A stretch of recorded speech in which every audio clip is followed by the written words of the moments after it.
Hey everyone, Cooper here, host of the fine podcast you're listening to.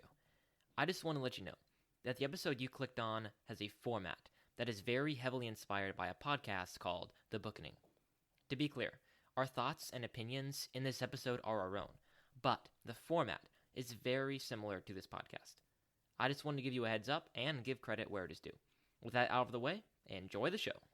Coming up next, the epic conclusion to The Warden and the Wolf King. Woohoo!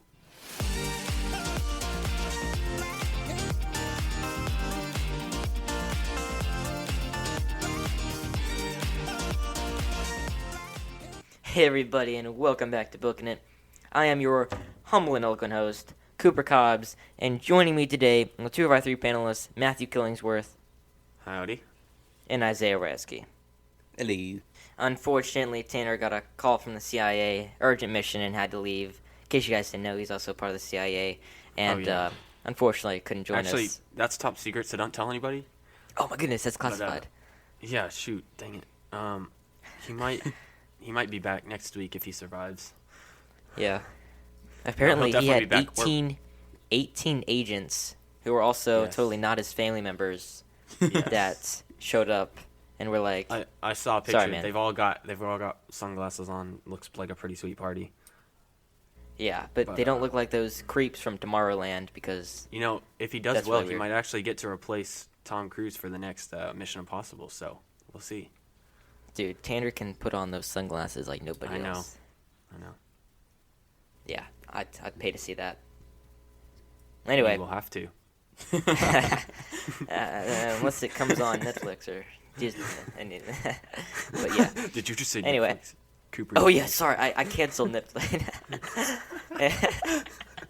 Anyway, hey everybody, we're finishing up Warden and the Wolf King today, and of course next week we got our looking back episode, which is gonna be really fun, and Tanner's gonna be on for that one. So anyway, Yes, we're gonna make today it. we're actually gonna talk about we're gonna tell the CIA he's gonna have to be on. Anyway, We're gonna tell him who's boss. That's what. That's right.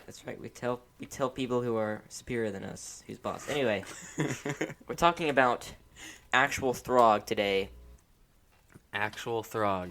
We are talking about the castle Throg in the section Throg in the book. On a scale of 1 to 10, how great is Throg as a castle name out of any literary castle? Oh my gosh, it's got to be 10. Oh yeah. Especially for a kind of mystical evil castle. It's just an awesome name. Great name. And it's literally in a place called Dang. If that doesn't tell you enough, then I don't know what will. Yes. So true. Oh man. Dang. Man. This is a great start off to our most epic episode, right, guys? Oh yeah. Anyway, let's talk about We're having fun today. Throg. Oh yeah. So, we leave the the Blackwood? Is that what they call it? Yeah, the Blackwood Forest. Blackwood, and they go into the deeps of Throg. It's really weird, right, guys? I mean, this is insane. It's but what do you weird, guys but think? this is a Go great ahead. part where they're walking through the tunnels, just going deeper and deeper into underneath the castle, into the mountain, kind of, and you really get to see inside Janner and a little bit of Calmer's heads like you never have before. Especially Yes. Janner's. There's a whole chapter where they're walking and Calmer goes crazy because he hears the music from the first song, and then he leaves Janner, and Janner just sits there. He's scared at first, but then it's insane. He's just thinking to himself, but you get to read everything he's thinking, and it's crazy how his mind works, and it's so realistic. And then he eventually keeps thinking to himself, protect, be like Artham, protect, and he eventually loses his fear and decides that he has to find Calmer no matter what. And that just encourages him for basically the rest of the book, and he has no more fear the rest of the time. It's pretty amazing. Yeah, it's a great part. So what do you guys think about that section that Isaiah, what do you think about that section that Matthew was talking about with Matt? Janner doesn't know if Calmar is gone for good, and the only thing he can do is kind of go on. What are your thoughts on that part?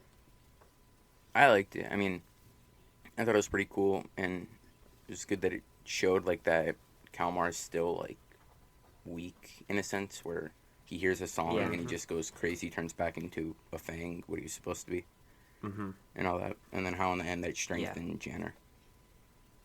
because of that. Yeah, it's a great picture of just kind of how this part really solidified Janner as he thought he lost his brother forever. His brother like attacked him, and he's in like the darkest place in the world, and he just keeps going on and tries to find. And this is probably the part where like Janner is Artham. You know, you're like, oh my goodness. He's becoming Artham. And then they go into Throg. What do you guys think about the actual kind of with Janner and the room where they meld with fangs? Yeah. Very interesting. And I don't know, it was way different than I thought. It seemed like, I don't know how they made so many fangs so fast if they were literally doing like one person every few minutes. And I guess they were doing it they had 2 stones, so it was really like 2 people every few minutes. But like still, I don't know, it seemed like, I don't know how, they must have been, I guess they were making them for years, decades before. But yeah, still, like if they ran out of fangs, then they would be out. Because they were making them very slowly. They probably made only like 100 or a few hundred a day. So, how did you guys, did this section add anything on to your knowledge of the fangs at all? Yeah. Like how they're made? Things. Yeah. So, in order to make a fang, or to meld a human into a fang, you had to have an animal, and one of the first stones, what were those called? The Holore and the Holuel. The Holore and the Holor. Yeah, that. But you had to have both of those, and you had to stand in the box next to both of them and sing the ancient song, and it melded you into a fang. And it took the life out of that animal. And it took the life out of the animal. But I realized that you can use any animal. I guess they just used snakes, bats, and wolves because those were like maybe the most deadly ones they could think of or something. But like those are the ones that they mass produced. Yeah, I bet you that Nag the Nameless is like a whole department. Like, come up with the most scary animals you could possibly think of. That you can get a lot of. Snakes. Yeah, that's true. Which again, it's funny because, like I said last time, people all of a sudden know what bats are, but like now bats are an actual animal because there's a bat in the box. Yeah. I was like, the bats just came out of nowhere. That's got to be a plot hole. Like it's subtle, but like it's. Yeah. It's fun though. It's fun. Nobody really cares. Yeah, I'm willing to give them that. Yeah, I know. But I thought it was really cool to see how they like outsmarted people. Well, not outsmarted, but like they wrote down where they were from and never put them back there, so they would never remember. Yeah. Yeah, we talked about a little bit last week how it hurts to remember, but they can remember things. Yeah. So they were really smart in doing that, but it's clever. But I don't think it really had anything on to like. That's why they all hated the Aniran music. Yeah. It's because it made them remember. And I guess because they were formed in song, and that's really the only, I don't know. Oh, then the other thing I was going to say, to answer your question about like what we learned about the fangs, there were kids being fanged too. It was all different types of people, old people, young people, kids, men, women. And it was also weird because like when Calmer was in there, Jaina recognized him, but nobody else recognized him as Calmer, or like nobody thought it was weird. I always pictured him as a shorter version of a wolf fang. Yeah, same. You know?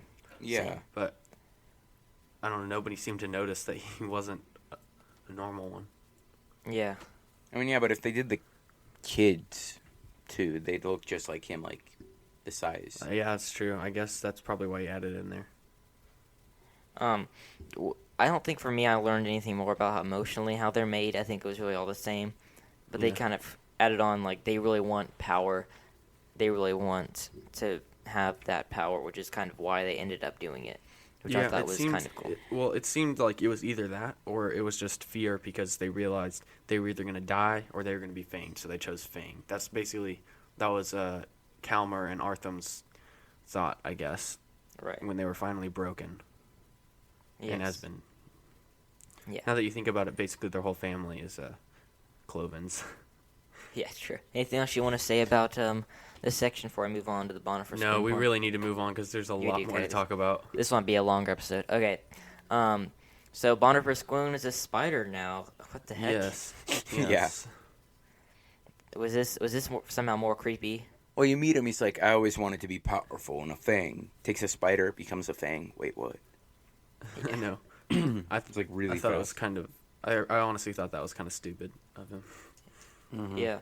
I mean, we're learning so much about Boniface Squoon in these little sections, Yeah. and he just kind of ends Boniface Squoon and not really. I would have liked it better if he had just died in Monster in the Hollows. 'Cause there's really no point in him being here. Yeah. Yeah, and then it would have been even like almost creepier to hear like the things every chapter or every section about Right. his past. Yeah, I agree. It would have been better. What'd you guys think about the trolls? The trolls. I liked the trolls. I like the names. I like Ood. Mm-hmm. Yeah, it was O fun. O O D. Like what a name. Yeah, three O's, right? Do you guys like the little part where they sang the hills on? What is it? I don't have my book in front of me. Yeah, Yeah. the potion. No, not the troll poetry, but the where they try and sing the hills on Castle Rise into the rocks on Castle. What is it? Wait, I don't know what? the poem's called. Remember when Janner and The Kalmar Niran try and song? sing to? Oh, the Oh, Niran song. yeah, When they're yeah, going yeah. through, they go up the elevator. Oh, Right. they voom up the elevator, which means Oh, they yeah, go voom. insanely fast, and it takes them still 10 minutes to get all the way up, and then they finally get up, but everyone's there waiting for them, a bunch of fangs and the Stonekeeper, and No. so This is before this part. This Oh, is really? where they're running from Boniface Squoon, and the. No, Fangs, that's right? after. You got the parts confused. The part I'm talking about is before the Boniface Spoon part. No, they get captured by the Stonekeeper and Throg. The part ends. No, Matthew's right, because after they get captured, they meet Boniface Squoon. They meet Boniface Spoon, then they escape Spoon because they Oh. go on the roof. They- I'm talking about the different well, elevators. Yeah, the first elevator part. then I'm talking about. Yeah. Yeah, but I'm trying to explain. But what's the poem called though? Oh, the troll poem. No, the poem they sing. Yeah, it's something Castle Risen, I think. Yeah. Anyway, what do you guys think about just the poetry and the songs in the Wingfeather Saga as a whole? I thought they were good. Overall, that was pretty impressive.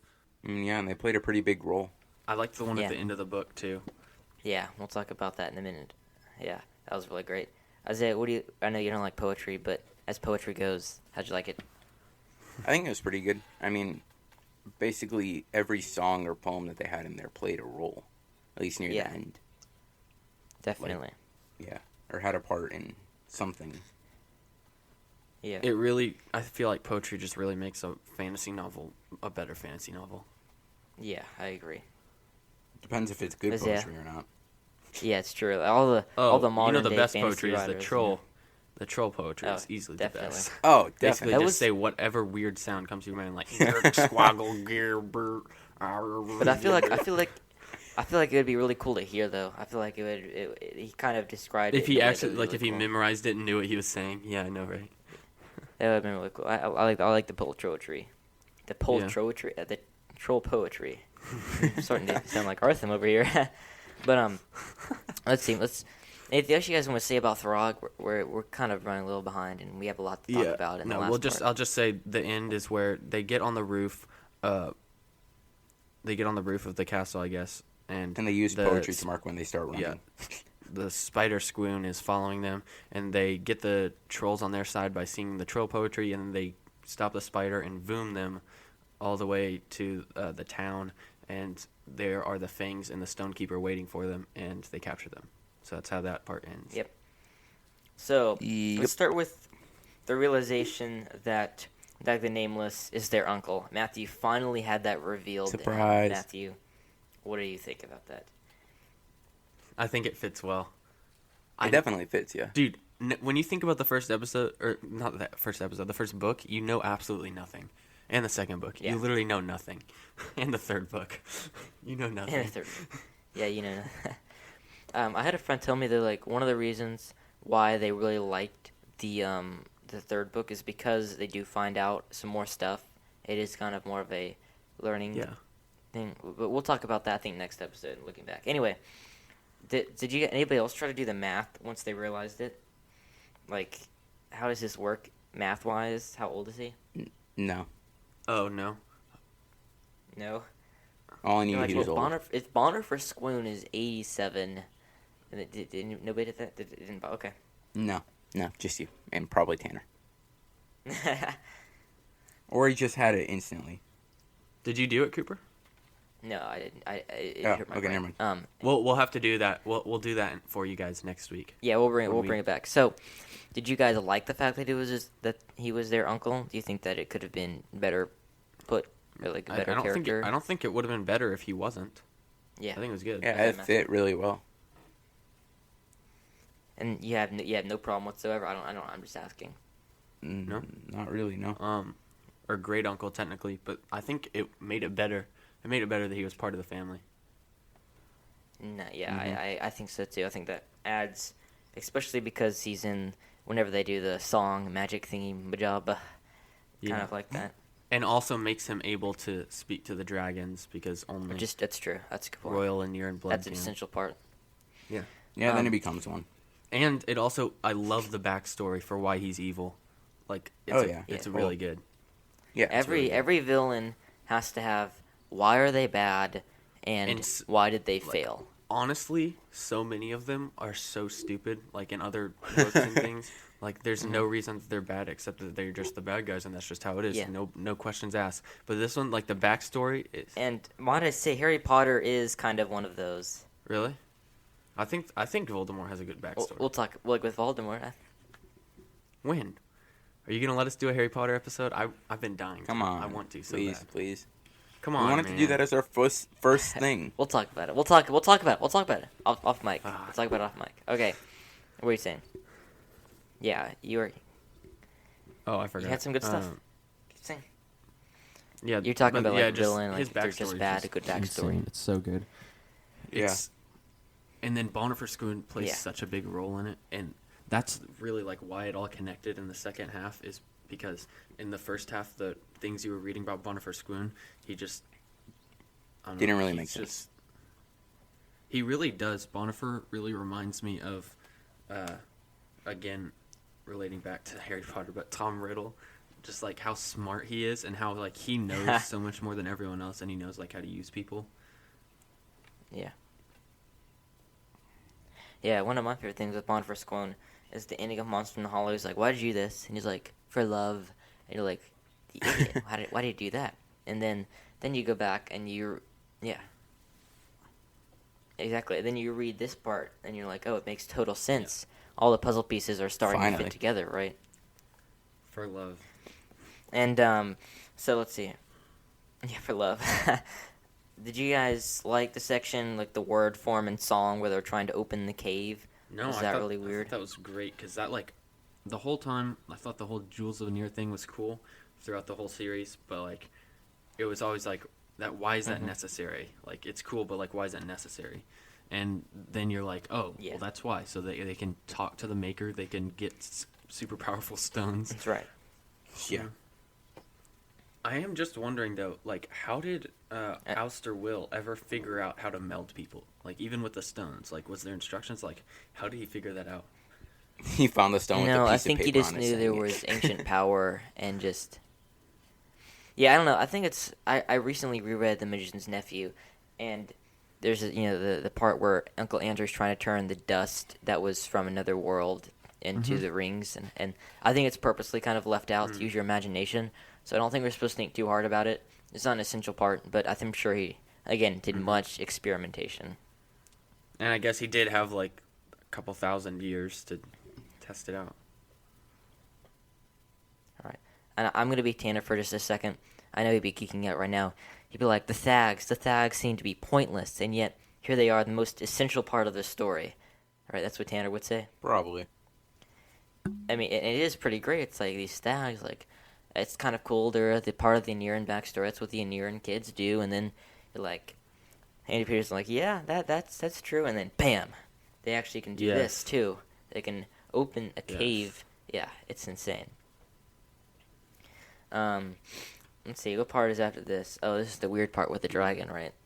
Yeah. So now the Nameless, he gets one of those stones, and then he tries to meld with Jurgen. So let's kind of go back. Oh, whoa. You just skipped like a lot, man. Oh, what did I skip? Them getting captured, so- Naganamus explaining that he's an yeah. uncle. So they almost defeat Nag the That's Nameless true. because they find out, we didn't even explain this, Nag the Nameless is very weak as a person. Right. The only power he has is because powerful people do what he tells them to, which I have no idea why they do. I guess they're afraid of him or something. He's literally crippled, he can't walk, and so he just gets carried around by fangs all day, and then the fangs set him down in the, what do you call it, the Fang of Fire? Yeah, the chamber of the Fane of Fire. That's what it is. Fane of Fire, and the jewels start to close the door, which is just like a thing that lifts up. But he jumps on it, and so they actually almost defeated him. But then the crippled guy figures out how to get out, and then he takes him prisoner on the ship, explains who he is to the boys, and forces Lily to summon the dragon Jurgen with a Jurgen song. And then that chapter, you find out so much stuff that's happened and will happen Right. and that is happening. So I guess it's not really a spoiler if we say it in here. No, but, this is going to be a very heavy spoiler episode.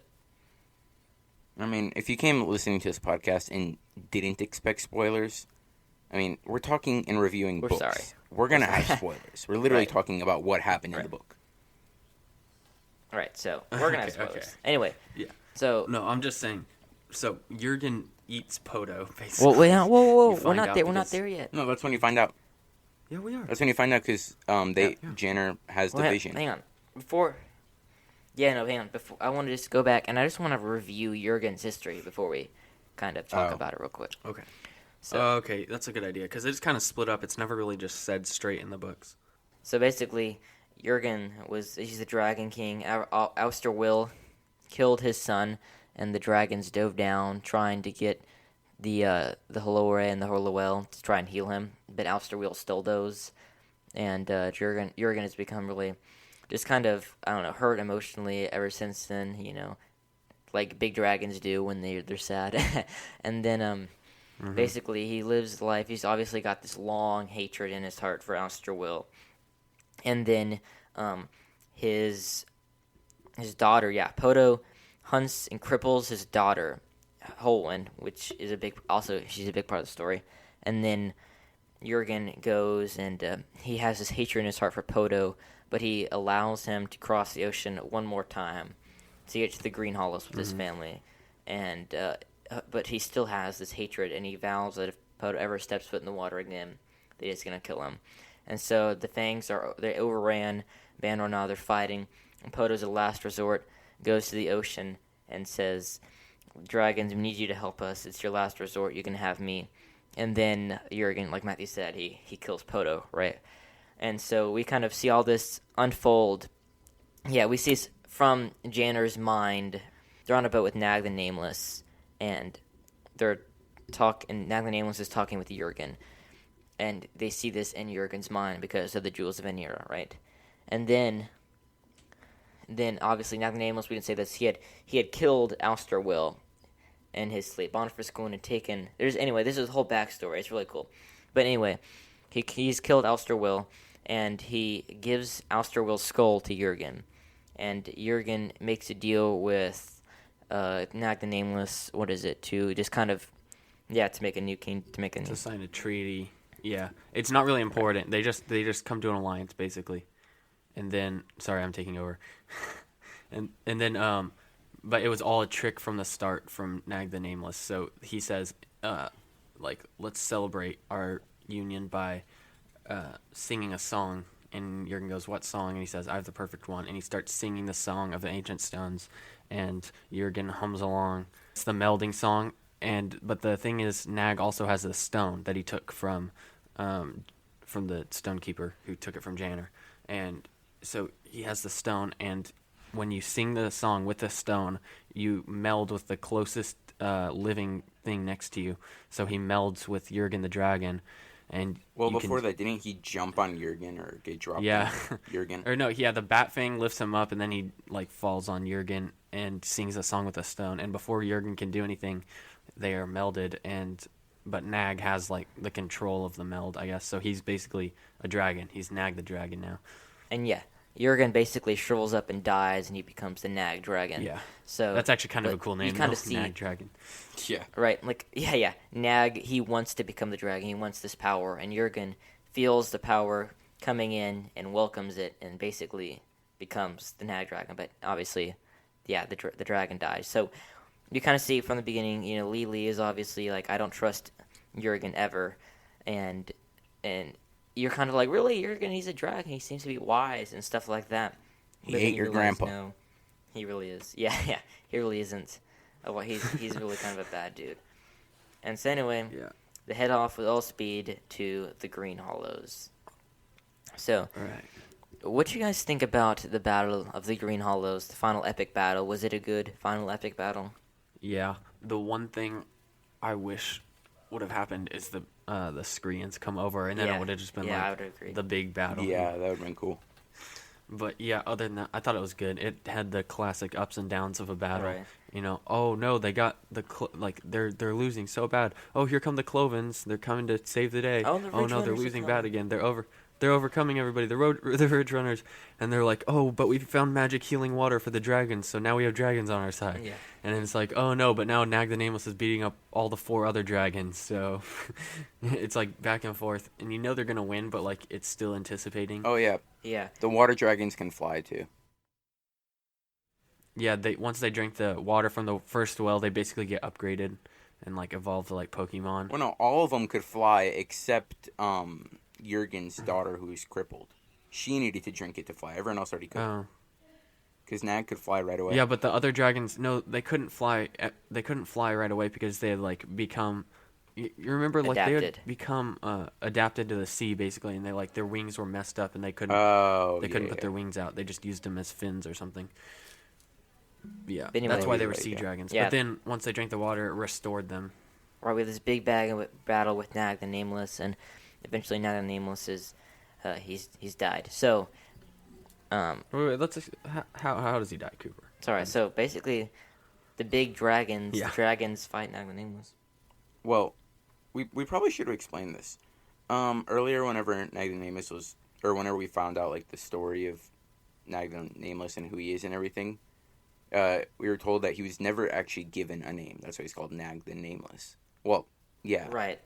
Right, yeah, that's what we thought. The Nag Dragon was never given a fang name. Well, no. He was never actually given a human. Yeah, he never had a when he name. was a human. He was always the nameless. Because we probably should have explained this too. He was taken whenever he was born by Bonifer. By Bonifer. Because he was like crippled To and Ousterwell. everything. But we find out So, right yeah. before. And the parents didn't know about that. They thought he died. But you find out right before he died that his mother actually did name him, but nobody told him his name. So he had a name the whole time, which was, how do you pronounce it? Devon? Devion? Something? I think it's Devon, which is kind of funny. Yeah, DV, But- yeah. But yeah, it's a.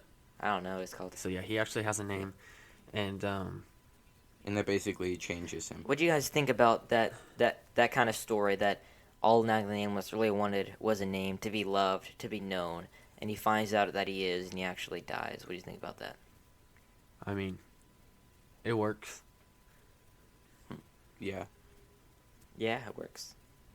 I mean, I guess one thing is he never actually knew. Like, he thought his parents threw him out, right? Yeah. Or something? He thought his mom just didn't want him. Right. Bonifer kind of twisted Yeah, fate. but his mom thought he died because she passed out while giving birth.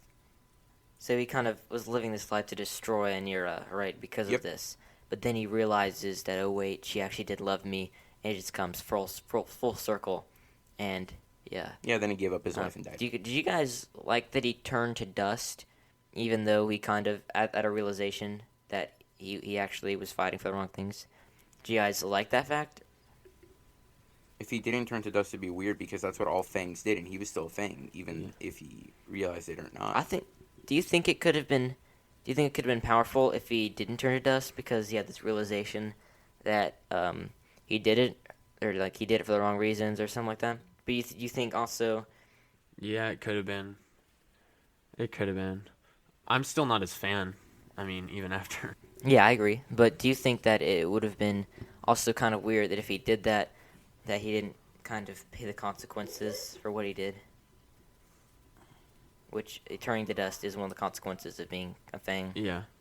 There's also that, like, majestic scene a little bit later when they're, like, in the field and they see, like, the last of his dust flying around. Right. It's like, wow. What do you guys think Also- about Rudrick and Nia, kind of that thing? Yeah. Last book, it would have been good. Nobody Nope. cares anymore. Yeah. Not the center focus of the story. But do you like Rudrick's story? Was it fulfilling? Was it a good story? Did it kind of do an ending? Very well? Yeah, I thought he had a good life, but I think it was kind of stupid how Nia's like, "I love you," and then he dies, and it's like, oh, come on, man. Yeah. Well, I liked Rudrick's story. I think it was good.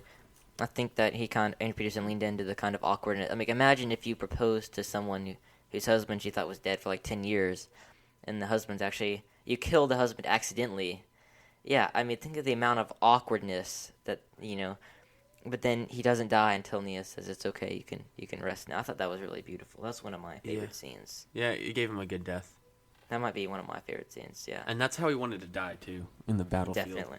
He was a Yes. Durgan. Surrounded But by... we probably need to move on. We do. But So before let me that, ask- I want to say one Yeah. thing.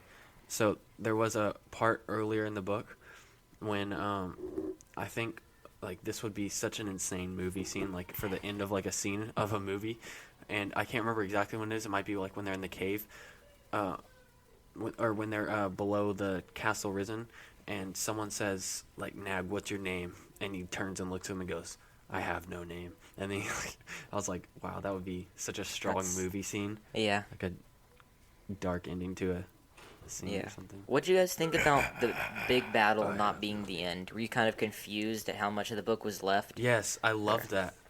I love that because it showed it wasn't the full purpose, and there was something like you could tell there's a little bit of a build up like to something greater that was about to happen. Yeah, I thought it was pretty cool. I liked it a lot like that. Like Matthew said, you could tell if something was coming. You just said you didn't know what. Well, you kind of did know that like yeah. they were gonna fix all the fangs and the clovens, but you didn't know how, like, because Yeah. he didn't even know how. Yeah. Because he walked with the Maker. Yep. I loved that whole part about like him Yes, going in with the Maker definitely. and Janner's jealousy, kind of how only the king Right. could go. I want to But, say one thing too. I really like this part too. I think it kind of showed, hey, defeating Nag the Nameless was big, and you may have thought that was the real purpose, but actually, it's not the real purpose. And I But think it that wasn't. was also really cool. All right, so Isaiah, say what you wanted to say. So basically, when Nag died, all the Fangs kind of had no idea what to do. Their leader Yeah. just died, so he just kind of stopped fighting. And didn't they like make a camp in the field where he died and just kind of stayed there without Yeah, they just knowing kind of at all they what to just do? kind of made a circle Yeah. and looked at his dust that he turned into. Yeah. And then all the Cloven basically had no idea what to do either. They didn't know if they should go back to the forest or not. Yeah. Who is it? Kalmar told him to stay, though, because he had a plan to Mhm. change them all back, and then, Yeah. yeah, Right. we probably should talk about the... Well, actually, no. They did. Oh, yeah, went they back went- to the they Blackwood, went- and then so basically, Kalmar, Janner, Lily, Nia, and the Sally's. Oh, Sally's. what are they called? Oh, Sally's. They all went to Anira, and then Kalmar and Janner and Mr. O'Sally, Big and O'Sally, decided to go back to get supplies and get people to help them rebuild Anira. But Kalmar has a plan because the night before he talked to the Maker, like we just discussed, and so he went back. Right. Let's Okay. let's stop there for a second. Let's just kind of talk So about that for a basically- minute. This is probably, we can Yeah. all agree, one of the best scenes. The middle of the night. Right. Kalmar wakes up Janner and Lily, and they go to the place where they know the Fane of Fire is because they'd already been there the day before. And, yeah, so they know how to open it. They open it, and Kalmar goes in for a little while, and Janner and Lily just, like, fall asleep waiting for him. And then they all go back to bed. Yeah. But, like, that's another time when you see inside Also- Janner's head while he's just sitting there awake. Right. Kind of Yeah, we kind of- Kalmar. Yeah, we're in the Wolf King. It's kind of cool. I think it's the last three books. The whole saga. They have different perspectives as who's the main character. Like the first one, you don't go very deep into Janner's head. He's the main character, but you don't go very deep. Then North of Beaten, you go deeper. He's always kind of been the main character when you think about it. Right, he is right, but it's not like in bold. Then you think. But that's okay, why why the ending makes Yep. so much sense. Right. Because he always has kind of been the main character, even if it seems to be another character more important than him at some points. Like he's always just the way it's written has been who the story is centered around. We probably should get to the ending But soon. it's kind of written. It's already... Yeah, hang on. Wait. It's written in a way that it's his perspective, but it's not fully his perspective. North to be even Right. more so. I think Monster Hall is actually a little less so. You kind of get it from context. But then when Wolf King, you really take on Janner's personality, and then here at the end, he hasn't really exactly forgiven Kalmar in his heart quite yet. And you haven't seen this for a while. You saw a little bit in Monster Hollows. Yeah, he kind of thinks that Kalmar has done like so much bad stuff, and he like fell to the temptation of being fanged and stuff, that like he shouldn't be the one who gets to walk with the Maker and get to be the king and all that. Like he thinks that he's trying to fight his jealousy. Like he knows it's wrong to be jealous, but he just can't help but thinking that he deserves it more. Which, Right, exactly. I mean, I guess he kind of does, but like it's also part of the story that like it's just like a redemption story Exactly. for Kalmar. And it's and for really really powerful. everybody. But then he's just thinking these thoughts while Kalmar's talking to the Maker. But then he has this like full-on encounter with the Maker, and the Maker just says like, "Be still," and it's just really powerful. And he finally forgives Kalmar, and he just has a sense of clarity. He had basically submerged everything in the war in the Wolf King. You don't see it, but then it just kind of rises to the surface, and it's just very powerful. Yeah. And incredible. Okay, so let's talk about the very end. So, the very end, what did you guys think about Janner sacrificing himself? Yeah, it was pretty cool. Yeah, so I hated it at first because I always hate it when people I like die in books. But then, like, pretty quickly after, I was like, this has to happen. It makes so much sense. I should have seen it before. This is the way. And I quote, This is the way. and I quote, this is what Matthew said about the ending. He says, like the man AP scared me for a minute. He could have ended it so many ways that I wouldn't have been happy with, but he actually ended it very well, or something of that sort. Yeah. And so I agree that at first you're like, oh man, that's a terrible I'm ending. getting He quoted died, a lot but- today. Yep. Yeah, but you Yeah. realize, hang on, that's a really great ending. It's fulfilled. It's amazing, and I think that's the It's a only great thing that ending. could have made Artham better. I feel like Artham was kind of stuck, and I feel like if not for Arundel, Andrew Peterson should have just kind of made him sacrifice somehow. Yeah. But again, I think that would have lessened Janner's sacrifice. So, We probably should explain what happened there. oh yeah, Kalmar and Janner bring back all the Cloven and Fangs and people that want to be part of a Nier. Only the people that want to. They don't force them to do anything. They explain the risks of staying and the benefits of going, and then they let whoever go with them goes. yeah, it's kind of like the Kingdom of God almost. Yeah, well, yeah, that's kind of the analogy. And Yep. But then they let him go, and then Kalmar gathers everyone the next morning in Anira, in front of the castle, and says, "Sing the song of the ancient stones," and holds up the stone. And but Janner realizes what's going to happen. They're going to all turn into a wolf, and like a half fang, like Janner. Like Kalmar. Yeah. The Maker told him that he'd know what to do. Well, no, the Maker was singing the song, but he was saying instead of the blood of the beast, he said the blood of the boy imbues your bones. And that's when he figured it out. Right. Yes. And then he figured it out, and so he runs, grabs the stone from Kalmar, tells him to sing, which Kalmar obeys, and then everyone turns back into a human, except for Janner, who dies because he sacrificed his life so that everyone else could have a second chance. Which is great. And then Artham arrives like 2 seconds later. He literally just missed being a human. Yeah. I'm really not Artham's fan in this book. Yeah. Well, then after Artham all never gets that, fixed. He wasted it. well, after all that, Kalmar says he remembers where they Oh, yes. found the well, the first well. To Oh yeah, hear- this is the best part. So yeah, they're all mourning. Kalmar gives everybody new names. Well, yeah, and then, but wait, before Epilogue. that, Nia is like screaming and crying because Janner risked his life when he was like the good one, I guess, and like never was fanged, but he risked his life or gave his life so that everyone else could be fixed. And she says, "Can you guys go down to the maker and demands that he fix it, and they're like, that's not how it works. You don't demand stuff from the maker. And then she like tries to convince them to go, and they're like, no, there's no way, this is it.